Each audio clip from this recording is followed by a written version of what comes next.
اللهم بارك على محمد وعلى محمد كما باركت إبراهيم وعلى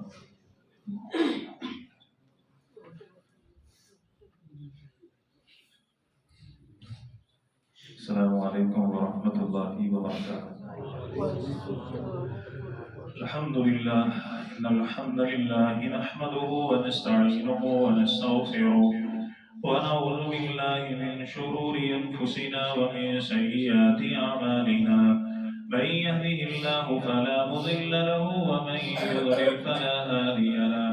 وأشهد أن لا إله إلا الله وحده لا شريك له. وأشهد أن محمدا عبده ورسوله.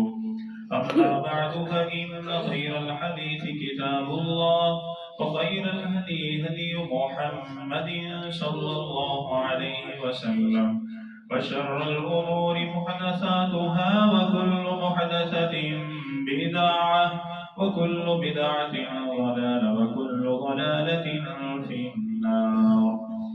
يا أيها الذين آمنوا اتقوا الله حق تقاته ولا تموتن إلا وأنتم مسلمون. يا أيها الذين آمنوا اتقوا الله وقولوا قولا سديدا يصلح لكم أعمالكم ويغفر لكم ذنوبكم ومن يطع الله ورسوله فقد فاز فوزا عظيما.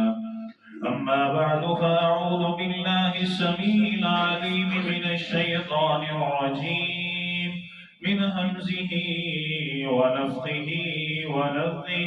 بسم الله الرحمن الرحيم. اللهم ربنا أنزل علينا مائدة من السماء تكون لنا عيدا لأولنا وآخرنا وآية منك وارزقنا وأنت خير الرازقين. اللهم رب اشرح لي صدري ويسر لي أمري واحلل عقدة من لساني يفقهوا قولي واجعل لي وزيرا من أهلي. اللهم رب زدني علما اللهم رب زدني علما اللهم رب زدني فهما. اللهم رب يسر ولا تعسر وتمم بالخير يا أرحم الراحمين. الحمد لله. تمام تر کبریائی بڑیائی بزرگی برتری تمام تر آدائی شہنشاہی کبریائی تمام تر تعریفات تسبیحات تمہیدات تکبیرات تحلیلات اللہ جل جلالہ رب العالمین احکم الحاکمین خالق کائنات خالق ارض و سما کی بابرکت اور برحمت ذات کے لیے اور درود و سلام آقا دو جہان امام الانبیاء امام المجاہدین سید الاولین والآخرین خاتم النبیین رحمت للعالمین پیغمبر انقلاب پیغمبر اعظم امام الاعظم قائد اعظم حضرت محمد رسول اللہ صلی اللہ علیہ وآلہ وسلم کی بابرکت اور رحمت ذات کے لیے زی وقار میرے محترم میرے معزز عزیز ساتھیوں بھائیوں دوستوں ہمیشہ کی طرح میری دلی دعا ہے ہمارا خالق ہمارا مالک ہم سب کی آج کی حاضری اپنی بارگاہ میں قبول فرمائے. اللہ تعالیٰ قبول فرما کر ہماری نجات ہمارے والدین اساتذہ اکرام محسنین اللہ تعالیٰ تمام اہل و عیال تمام انسانیت کی ہدایت اور ہدایت کے بعد نجات کا ذریعہ بنائے سبب بنائے آمین. اللہ تعالیٰ ہمارے گھروں میں دین اسلام کا بول بالا فرمائے زوجین میں اتفاق پیدا فرمائے شیطان کے شر سے اللہ تعالیٰ حفاظت فرمائے آمین. آپ کو یاد ہوگا آج سے 3 جمعہ قبل ہم نے زوجین کی نا اتفاقی کے بارے میں چند ایک خطبات سنے تھے کہ جن میں ایک بات یہ تھی کہ نکاح سے قبل قولوا قولا سدیدا اگر یہ بات کر لی جائے تو میاں بیوی میں انشاءاللہ امید ہے کہ کبھی کوئی لڑائی اور جھگڑا نہیں ہوگا. پھر منگیتر کو دیکھنے کے بارے میں ہم نے چند ایک باتیں سنی. پھر یہ موبائل کا مسئلہ آیا دو تین خطبات ہم نے پھر تفصیل اس کے بارے میں سنے. آج پھر ہم ایک نئی بات سنیں گے کہ زوجین میں نا اتفاقی کی ایک اور سب سے بڑی وجہ ہے، اور وہ وجہ ہے کہ ذمہ داری کا احساس نہ کرنا، ذمہ داری کی تعلیم نہ دینا. میں آپ کے سامنے ایک بات رکھتا ہوں، پھر موضوع کی طرف آتے ہیں. توجہ فرمائیں کہ جب بیٹی یا بیٹے کا نکاح کرنا ہوتا ہے تو سارا دھیان کس طرف ہوتا ہے؟ کسی طرف ہوتا ہے. ارینجمنٹ، تیاری کرنا، اس کو بلائیں گے، اس کو نہیں بلائیں گے، میل میں یہ پکے گا، رات کو کھانے میں یہ بنائیں گے، بارات اس طرح جائے گی، اور پھر اس کے علاوہ بیٹے کے لیے کمرہ تیار کرنا ہے، جہیز بیٹی والے لے کے آئیں گے، ولیمے پہ اسے بلانا ہے، یہ رات گزارنے کا. یہ ساری باتیں بیٹے والے سوچتے ہیں. بیٹی والوں کی سوچ یہ ہوتی ہے کہ بیٹی کے لیے اتنے کپڑے بنانے ہیں، اتنے سوٹ، اتنے جوڑے زیور دینا ہے، جہیز کی ایک لمبی فہرست وہ تیار کرنی ہے، ان کو بلانا ہے، یہ معاملات ہیں. یہ بھی لوگ کرتے ہیں، ان کے بارے میں بھی تفصیل ہم سنیں گے. یہ سارے کام کیے جاتے ہیں، اور یقین مانیے کہ جو اصل سبق ہے اس سے اپنی اولاد کو محروم رکھا جاتا ہے. اصل سبق کیا ہے کہ بیٹا تیرا نکاح کرنا ہے، نکاح کی ذمہ داری ہے، تیری بیوی ہے، صرف بیوی نہیں، اس کا پورا خاندان تیرے سر پہ آئے گا، اس کی ضروریات بھی ہیں، ذمہ داریاں بھی ہیں. اے میرے بیٹے، وہ اپنا گھر چھوڑ کے تیرے پاس آئے گی، اگر تو اس کے حقوق ادا کرے گا تو سمجھ لے کہ تو کامیاب ہے. اگر اس کے حقوق میں کمی کوتاہی سستی کرے گا تو اللہ تعالیٰ کی عدالت میں کبھی تجھے کامیابی مل سکتی نہیں. اور بیٹی کو بھی سمجھایا جائے کہ بیٹی یہ تیری ذمہ داری ہے، وہ تیرا مجازی خدا ہے. اے بیٹی، وہ اگلے گھر میں تو جائے گی، وہاں پر تیرے دیور ہیں، جیٹ ہیں، درانیاں ہیں، جٹانیاں ہیں، وہاں پر تیری نندے ہوں گی، تیری ساس، تیرے سسر، تیرے معاملات ہوں گے، اور تیرا خاوند ہوگا. یہ تیرے فرائض تجھے ادا کرنے پڑیں گے. اور یقین مانیے نہ بیٹے کو بتایا جاتا ہے، نہ ہی بتایا نہیں جاتا. اور پھر اس کا نقصان کیا ہوتا ہے؟ نقصان یہ نکلتا ہے کہ اگر ساس کی طرف سے کوئی بات ہو گئی، چوک کے فون ماریا امی نو، امی جے گل کیتی ہے، پتر اسی مرے ہیں، تیرے پتر تیرے بھرا مرے نے، اے تیرا سارا اتنے دادکا بیٹھا ہے، ندی ایسی دی تیسی. اور اگر بات بیٹے سے کوئی دلہن کر لے، اس کی بیوی کر لے، پھر جو اس کی ساس ہوتی ہے، دیگر ہوتے ہیں، میدان جنگ اور انڈیا کا بارڈر بن جاتا ہے. اور مجھے یقین ہے یارو، اگر ذمہ داری کا احساس کیا جائے، اپنی اولاد کو سمجھایا جائے، یقین ہے کہ گھروں میں انشاءاللہ لڑائی جھگڑا نہیں ہوگا. اور اگر ہوگا تو پھر بندہ اسے پکڑے گا، تینوں دسیا سی نا پتر اے معاملے کیوں نہیں سمجھی، اس میں تیرے سسرال کا کوئی قصور نہیں ہے، قصور سارا تیرا ہے. آئیں ذرا توجہ فرمائیں. یاد رکھیے، ذمہ داری کے بارے میں بتلانا چاہیے.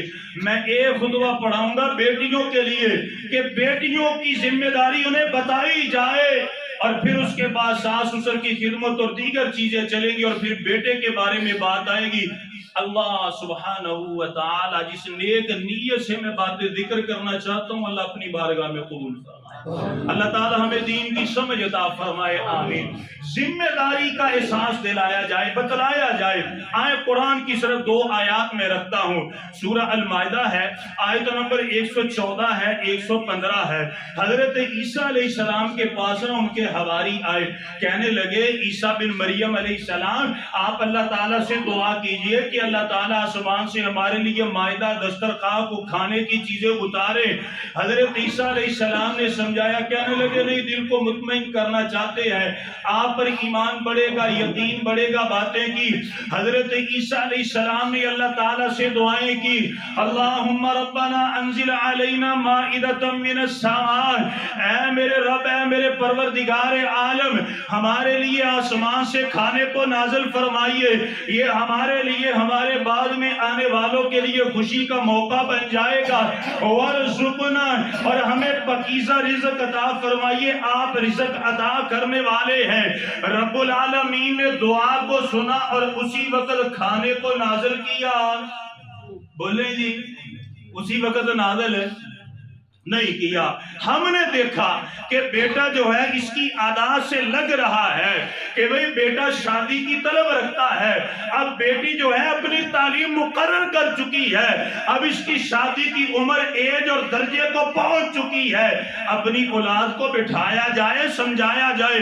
حضرت عیسیٰ علیہ السلام نے دعا کی ہے، اللہ نے آسمان سے کھانے کو نازل نہیں فرمایا بلکہ اللہ تعالیٰ نے بیان فرمایا، اے میرے عیسیٰ انی منزلها علیکم، میں اللہ آسمان سے دسترخوان میں کھانے کو نازل کروں گا، لیکن یاد رکھنا فمن یکفر بعد منکم، اگر کھانا نازل ہونے کے بعد، اگر آسمان سے دسترخوان اترنے کے بعد فمن یکفر منکم، تم میں سے کوئی کفر کرے گا، تم میں سے کوئی اللہ کی نافرمانی کرے گا، فإنی اعذبہ عذابا، پھر میں اللہ کی طرف سے ایسا عذاب آئے گا لا اعذبہ احدا من العالمین، جو کائنات میں رب نے کسی پر عذاب نازل کیا۔ چیز مانگ تو لی لیکن اللہ نے فرمایا یہ بیٹے کو بتلایا جائے کہ پتر تی شادی کرنی ہے، اے ذمہ داریاں نے، اگر تم نے ذمہ داری کا احساس نہ کیا، سستی کی تو کوتاہی کی، پھر بیٹی اس کی سزا بھی تمہیں بھگتنی پڑے گی، میں کچھ کر سکتا نہیں۔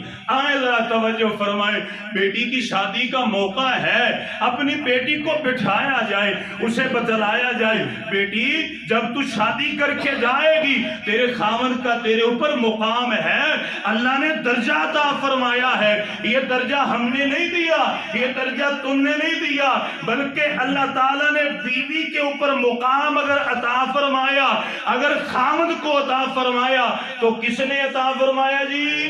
اللہ تعالیٰ نے۔ کہاں پہ لکھا ہوا ہے؟ پڑھیے آپ سورہ البقرہ کو، اللہ فرماتے ہیں آیت نمبر 228 ہے وَلِلرِّجَالِ عَلَيْهِنَّ دَرَجَةٌ، اللہ فرماتے ہم نے عورتوں کے اوپر مردوں کو ایک درجہ فضیلت عطا فرمائی ہے۔ پڑھیے آپ سورہ نساء کو، آیت نمبر 34 ہے الرجال قوامون علی النساء بما فضل اللہ بعضهم علی بعض وبما انفقوا من اموالهم، اللہ فرماتے ہیں لوگوں ہم نے عورتوں کے اوپر مردوں کو قوام بنایا ہے، سربراہ بنایا ہے۔ کیوں بنایا؟ کیونکہ مرد محنت مزدوری کرتا ہے، ملازمت کرتا ہے، اپنے اموال میں سے اپنے بیوی بچوں پر خرچ کرتا ہے۔ بیٹی کو سمجھایا جائے اے میری بیٹی، اے میری تھی رانی، اس کا مقام ہے، اس کی عزت کرنا، اپنے خاوند کے مقام کو سمجھنا۔ کیوں؟ کائنات کے امام کی حدیث ہے، ابن ماجہ ہے، حدیث نمبر 1853 ہے، حضرت عبداللہ بن ابی اوفا رضی اللہ تعالیٰ نے بیان فرماتے ہیں میں شام کے علاقے سے سفر کر کے آیا، میں بڑا پریشان تھا، اللہ کے نبی صلی اللہ علیہ وسلم نے فرمایا اے عبداللہ بن ابی اوفا بات کیا ہے؟ میں نے عرض کی اللہ کے نبی صلی اللہ علیہ وسلم کیا بتلاؤں، میں شام کے علاقے میں گیا تھا، وہاں شام کے جو لوگ تھے وہ اپنے سربراہ کو سجدہ کرتے تھے، ان کے سامنے اپنی نیاز جبی جھکاتے تھے، فَوَدِدْتُ فِي نَفْسِي أَن نَفْعَلَ ذَلِكَ بِكَ، اللہ کے نبی میرے دل میں خیال آیا آپ کا مقام بڑا، آپ کی عزت بڑی، میرے دل میں خیال آیا اگر وہ سجدہ کرتے ہیں تو ہم بھی سونے محمد صلی اللہ علیہ وسلم کو سجدہ کریں گے۔ اوے سنو اپنے پیروں کو سجدہ کرنے والوں، اوے سنو پیروں جو لوگوں سے کہتے ہو ہمیں سجدہ کرو، کہتے ہیں تعظیمی سجدہ جائز ہے، اوے اللہ کی قسم جائز ہوتا میرے نبی فرماتے اپنے اصحاب سے مجھے سجدہ کرو، اللہ کے نبی نے کوئی فرمایا نہیں، آپ نے فرمایا ایک ہی ذات ہے جو کفوا احد ہے، جو اللہ الصمد ہے، جو لم یلد ولم یولد ہے، جو وَتُعِزُّ مَن تَشَاءُ وَتُذِلُّ مَن تَشَاءُ، ایک ہی سجدے کے لائق ہے۔ حضرت عبداللہ بن ابی اوفا بیان کرتے ہیں اللہ کے نبی ہم آپ کو سجدہ کریں، اللہ کے نبی نے فرمایا فَلَا تَفْعَلُوا، آپ نے فرمایا مجھے سجدہ نہ کرو، فلا تفعلوا، مجھے سجدہ نہ کرو۔ پھر اللہ کے نبی نے فرمایا فإني لو كنت آمرا أحدا أن يسجد لغير الله لأمرت المرأة أن تسجد لزوجها۔ آپ نے فرمایا میری شریعت میں غیر اللہ کو سجدہ جائز نہیں، اگر میری شریعت میں سجدہ جائز ہوتا میں بیوی سے کہتا اپنے خاوند کو کر، لیکن پھر بھی جائز نہیں۔ پھر اللہ کے نبی نے قسم اٹھائی، آپ نے فرمایا والذی نفس محمد صلی اللہ علیہ وسلم بیدہ، آپ نے فرمایا مجھے اس ذات کی قسم ہے جس کے ہاتھ میں محمد صلی اللہ علیہ وسلم کی جان ہے، لو تؤدی المرأة حق ربها حتی تؤدی حق زوجها، آپ نے فرمایا وہ عورت جو اپنے خاوند کا حق ادا نہیں کرتی وہ اپنے رب کا بھی حق ادا کر سکتی، جو اپنے خاوند کا حق ادا نہیں کر سکتی وہ اپنے رب کا بھی ادا نہیں کر سکتی۔ بیٹی کو سمجھایا جائے، بیٹی کو بتلایا جائے کہ میری دھی رانی تیرے خاوند کا مقام ہے، اسے سمجھنا، اس کی عزت کرنا، کیونکہ پیارے پیغمبر نے فرمایا، صحیح جامع الصغیر ہے، حدیث نمبر 3143 ہے، مستدرک حاکم میں ہے، صحیح ابن حبان میں ہے، مصنف ابن ابی شیبہ میں ہے۔ ابو سعید خدری رضی اللہ عنہ بیان فرماتے ہیں کائنات کے امام نے عورتوں کو خامر کے درجے کے بارے میں فرمایا، ان کا مقام کیا ہے؟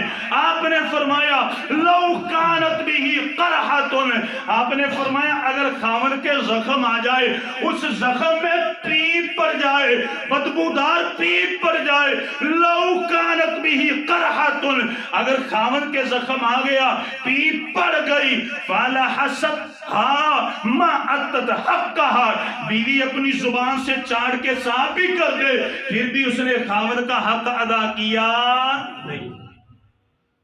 بیٹی کو سمجھایا جائے کہ بیٹی تیرے خاوند کا مقام ہے، تو نے اس گھر کو جا کے آباد کرنا ہے، اور ہاں بیٹی یاد رکھ جتنی تجھ میں ہمت ہے، طاقت ہے، اپنے خاوند کی فرما برداری کرنی ہے، اس کا کہنا ماننا ہے۔ کیوں ماننا ہے؟ کائنات کے امام کی حدیث ہے، اور آداب الزفاف میں علامہ البانی رحمہ اللہ صحیح سند سے لے کر کے آئے ہیں، صفحہ نمبر اس کا 285 ہے۔ حضرت حسین بن محسن رضی اللہ عنہ بیان فرماتے ہیں کہ میری پھوپھی پیارے پیغمبر علیہ السلام کی ازواج کے گھروں میں سے ایک گھر میں گئی، اچانک اللہ کے نبی صلی اللہ علیہ وسلم آئے، پیارے پیغمبر علیہ السلام نے جب میری پھوپھی کو دیکھا، پیارے پیغمبر نے فرمایا ایو ہذہ اذات بعل، کیا یہ وہ عورت ہے کہ جس کا خاوند ابھی زندہ ہے، جس کا خاوند حیات ہے؟ عرض کی گئی قلت نعم، جی اللہ کے نبی میری شادی ہوئی ہے، میرا خاوند ابھی زندہ ہے۔ پیارے پیغمبر نے فرمایا ما آلوہ الا ما عجزت، آپ نے فرمایا قال کیف انت لہ، مجھے یہ تو بتلا تیرا تیرے خاوند کے ساتھ رویہ کس طرح کا ہے؟ عرض کی گئی اللہ کے نبی صلی اللہ علیہ وسلم جتنی مجھ میں ہمت ہے، جتنی مجھ میں طاقت ہے، میں اپنے خاوند کی فرما برداری کرتی ہوں، ما عجزت عنہ، ہاں جو طاقت سے بڑھ جائے وہ میں نہیں کر سکتی، لیکن جتنی میری ہمت ہے، طاقت ہے، چستی چراکی سے میں اپنے خاوند کی فرما برداری کرتی ہوں۔ اللہ کے نبی نے تاریخ ساز جملے بیان کیا۔ توجہ ہے جی؟ توجہ ہے جی؟ سمجھ آ رہی ہے جی؟ اب یہ توجہ فرمائیں، اللہ کے نبی صلی اللہ علیہ وسلم نے فرمایا فانظری این انت منہ، آپ نے فرمایا غور کرنا اپنے خاوند کی نظر میں تو کیسی ہے؟ کہتے میری پھوپھی غور سے سننے لگی کہ اللہ کے نبی نے کیا فرمایا۔ آپ نے فرمایا غور کرنا کہ تو اپنے خاوند کی نظر میں اچھی ہے یا بری ہے، خدمت کرتی ہے یا پھر نافرمانی کرتی ہے، کیونکہ اللہ کے نبی نے فرمایا فَإِنَّمَا هُوَ جَنَّتُكِ وَنَارُكِ، کیونکہ تیرا خاوند تیرے لیے جنت بھی ہے اور تیرے لیے جہنم بھی۔ اگر خدمت کرے گی تو کیا ہاں پہ جائے گی؟ جنت میں، اور اگر اپنے خاوند کی نافرمانی کرے گی تو کدھر جائے گی؟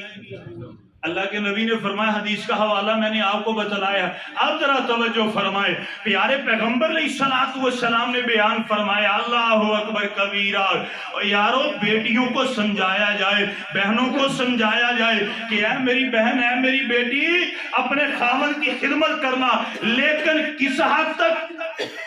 یہ اصل بات ہے جی، یہ بات ہے کس حد تک کہ اللہ اور اس کے رسول کی نافرمانی کیوں جی بزرگوں، اللہ کے رسول کی نافرمانی نہ ہو۔ حدیث میں سناتا ہوں، سنن ترمذی ہے، حدیث نمبر 1707 ہے، ابواب الجہاد ہے، اور امام ترمذی رحمہ اللہ نے باب کیا باندھا ہے، لا طاعت لمخلوق فی معصیت الخالق۔ امام ترمذی نے باب باندھا ہے کہ مخلوق کو راضی کرنے کے لیے اللہ کو ناراض کرنا، بولیں جی یہ نازک مسئلہ، اصل مسئلہ یہ ہے، امام ترمذی نے باب باندھا ہے کہ مخلوق کو راضی کرنے کے لیے خالق کو ناراض کرنا نہیں، خامد کی فرما برداری کرنی ہے، بیٹی تو نے کرنی ہے، میری بہن تو نے کرنی ہے، لیکن کس حد تک کرنی ہے، حد کیا ہے؟ ترمذی ہے 1707 ہے، حضرت عبداللہ ابن عمر فرماتے ہیں کائنات کے امام نے فرمایا السمع والطاعت علی المرء المسلم فیما احب وکرہ ما لم یؤمر بمعصیت۔ آپ نے فرمایا ہر مسلمان کے اوپر اطاعت اور فرما برداری کرنا واجب ہے جب تک کہ اسے کسی گناہ کی طرف بلایا نہ جائے، پھر اس کے اوپر فرض ہے کہ یہ اطاعت اور فرما برداری کرے چاہے دل مانے یا نہ مانے۔ 5 وقت دی نماز دل مننے یا نہ مننے تے پڑھنی پڑھنی، اور اگر بندہ کہے ٹھنڈ بڑی ہے، سردی بڑی ہے، تیار کام میں، تو ایسا بندہ گناہ گار۔ پیارے پیغمبر علیہ السلام نے فرمایا سمع و طاعت علی المرء المسلم فیما احب وکرہ ما لم یؤمر بمعصیت۔ ایک بندے کے اوپر فرض ہے، مسلمان کے لیے ضروری ہے، دل مانے یا نہ مانے، جہاں پر اللہ اور اس کے رسول کی بات آئے دل مانے یا نہ مانے اسے تسلیم کیا جائے۔ اے میری بیٹی تیرا خامد اس سے کہتا ہے بڑی بات ہے، نماز کا معاملہ ہے، پردے کا معاملہ ہے، دل مانے یا نہ مانے تجھے کرنا پڑے گا۔ بھائی امر بمعصیت فلا سمع علیہ ولا طاع علیہ۔ اگر خامد اللہ اور اس کے رسول کی نافرمانی کی دعوت دے تو کہنا ماننا۔ خامد کب ہے کہ تو پلکنگ شلکنگ تے تھریڈنگ کراؤنی ہے تے یہ کرنا جائز ہے؟ اردو میں بتاتا ہوں میں آپ کو، یہ جتنے پارلر کا نظام چلا ہوا ہے، وہ پلکیں بناتی ہیں، وہ میک اپ کرتی ہیں، چہرے کے بال اکھیڑتی ہیں، کہنے والے کہہ دیں تو کہتی ہیں جی کیا کریں، خامد ہم سے کہتے ہیں، ہماری مجبوری ہے، اب کیا کریں؟ یقین مانیے جو عورتیں اپنے چہرے کے بال اکھاڑتی ہیں، یہ جو بیوٹی پارلر میں کیا جاتا ہے، چہرے کے بالوں کو اکھیڑا جاتا ہے، جو عورتیں کرتی ہیں کرواتی ہیں، اپنے چہرے پہ ڈیزائن بناتی ہیں بنواتی ہیں، امام کائنات نے فرمایا میری بات ہو تو دیوار پر دے ماریے، باہر پھینک دیجئے اس کوڑے دان میں، لیکن بات جناب محمد الرسول اللہ صلی اللہ علیہ وسلم کی، اللہ کے نبی نے فرمایا جو عورت اپنے چہرے کے بال اکھیڑے اکھڑوائے کروانے والی لعن اللہ، اس کے اوپر کس کی لعنت ہے؟ اللہ کی لعنت ہے۔ اب خامد کہتا ہے کہ پارٹی ہے، تجھے یہ بےہودہ لباس پہننا پڑے گا، بیوی کہ نام میرے سر دے یا سائیاں اس طرح تو نہیں کرنا، نہ کر، کیوں تو مجھے جہنم میں لے کر کے جا رہا ہے، تجھے میں اللہ کا واسطہ دیتی ہوں نہ کر۔ اس کے ہاتھ جوڑے اور ترلے پائے، اپنے خامد کو راضی کرے، لیکن خامد کے کہنے پر بیوی نے اللہ اور اس کے رسول کی نافرمانی کرنی نہیں کرنی۔ لوگ کہتے ہیں جی معاملہ کیا کرے بگڑ جائے تو پھر میں یہ کہتا ہوں کہ اگر خامد بیوی کو آگ میں ڈالنا چاہے تو بیوی کیا کچھ نہیں کرے گی بچنے کے لیے؟ ایسے ہے کہ نہیں ہے؟ بیوی کیا کچھ نہیں کرے گی، اللہ کا واسطہ مجھے نہ آگ میں پھینک، وہ روئے گی، وہ زمین کے اوپر لیٹ جائے گی، وہ ترلے کرے گی، نہ میرا خامد اس طرح نہ کر۔ اللہ کی قسم یاد رکھیے، جو عورتیں چہرے کے بال نوچ ڈالتی ہیں، اتار دیتی ہیں، اپنے چہرے کے اوپر ڈیزائن بناتی ہیں سرمے کے ساتھ کسی اور چیز کے ساتھ، اپنے خاوند کو راضی کرنے کے لیے، خاوند کو تو اس نے راضی کر لیا لیکن اللہ کو ناراض کر لیا، اور جس نے اللہ کو ناراض کر لیا اس کا معاملہ بڑا خطرناک ہے۔ بیٹیوں کو سمجھایا جائے، بیٹیوں کو بتلایا جائے، اور ہاں یاد رکھیے بیٹیوں کو یہ بھی تعلیم دی جائے کہ اے میری بیٹی جب تیری شادی ہو جائے گی، جب تو اس گھر میں جائے گی، اپنے خاوند کی عزت بھی کرنا، اس کے اموال کی حفاظت بھی کرنا، اور اموال کی حفاظت کرنا یہ خواتین پر فرض ہے۔ کائنات کے امام کی حدیث ہے، سنن ترمذی ہے، حدیث نمبر 670 ہے، حضرت ابو امامہ بہلی رضی اللہ عنہ بیان فرماتے ہیں، کائنات کے امام نے فرمایا لا تنفق امرأة شیئا من بیت زوجها الا باذن زوجها، آپ نے فرمایا بیوی اپنے خاوند کی اجازت کے بغیر کسی مال کو صدقہ کر سکتی نہیں۔ پیارے پیغمبر علیہ الصلوۃ والسلام سے عرض کی گئی، قیل یا رسول اللہ صلی اللہ علیہ وسلم والطعام، اللہ کے نبی اگر دروازے کے اوپر کوئی بھوکا آ جائے، مفلس آ جائے، فقیر آ جائے، کیا اسے کھانا بھی نہیں کھلا سکتی؟ اللہ کے نبی نے فرمایا ذاک افضل اموالنا، آپ نے فرمایا کھانا جو ہے یہی تو اصل مال ہے۔ آپ نے فرمایا کسی کو کھانا بھی کھلانا ہے تو اپنے خاوند سے اجازت لے کے پھر کھانا کھلانا۔ اپنی بیٹی کو سمجھایا جائے بیٹا تو بہترین عورت بن کے رہنا، بہترین بیوی بن کے رہنا، کیوں رہنا، کس طرح رہنا۔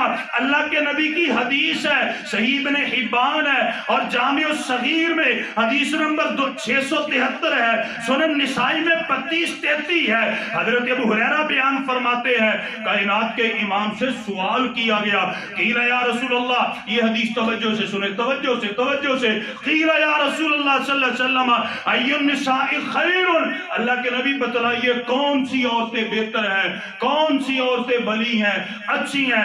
اللہ کے نبی نے فرمایا التی تسرہ اذا نظرت، آپ نے فرمایا وہ عورتیں جنہیں دیکھ کے تم خوش ہو جاؤ، اور جنہیں دیکھ کے تم اپنی بیوی دی گل ہون رہی ہے، بات چونک تے محلے دی گل نہیں ہون رہی کہ چار منڈے بہ جان کے انہوں دیکھ کے خوش ہون تے کہنا بڑی پلی ہے، نہیں، اپنی بیوی کی بات ہو رہی ہے۔ اللہ کے نبی صلی اللہ علیہ وسلم کون سی عورت ہے؟ آپ نے فرمایا وہ تمہاری بیوی جسے دیکھ کے تم خوش ہو جاؤ۔ اللہ اکبر کبیرہ۔ سمجھدار عورتیں جو ہوتی ہیں نا، میری والدہ مجھے بتلایا کرتی تھی، اللہ تعالیٰ میری والدہ سمیت، والدین سمیت، جن کے والدین فوت ہو چکے، اللہ تمام کی مغفرت فرمائے۔ یہ سب سے میں آپ کو ایک نا پتے کی بات بتانے لگا، جو سمجھدار عورتیں ہوتی تھی نا، وہ اپنی بیٹیوں کو ایک نصیحت کرتی تھی، اور سمجھدار جو ساس ہوتی تھی آنے والی دلہن کو ایک نصیحت کرتی تھی کہ بیٹا جب میرا بیٹا تیرا خامد گھر میں آئے تو اس کے ساتھ کوئی جھگڑے کی بات کرنی، دوسرا جب میرا بیٹا کھانا کھانے لگے تو پھر بھی کوئی جھگڑے کی بات کرنی نہیں۔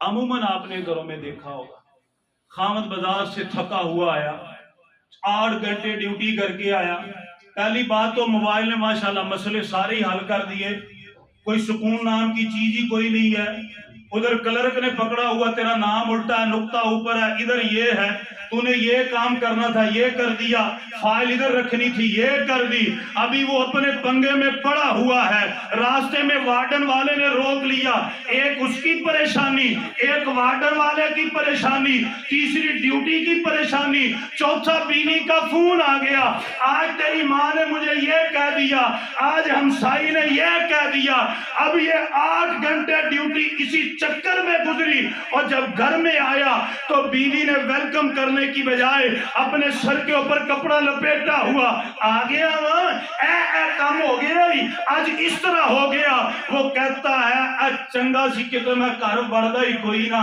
اپنی بیٹیوں کو سمجھایا جائے کہ اے میری بیٹی اور تو سب سے بہتر بننا، بلائی والی خیر والی بننا، ای النساء خیر، اللہ کے نبی کون سی عورتیں اچھی ہیں؟ آپ نے فرمایا التی تسرہ اذا نظر، وہ عورتیں اچھی ہیں اور جنہیں تم دیکھو تو دنیا کے غم بھول جاؤ، جنہیں تم دیکھو دنیا کے غم بھول جاؤ، پریشانیاں بھول جاؤ۔ پھر اللہ کے نبی صلی اللہ علیہ وسلم نے فرمایا،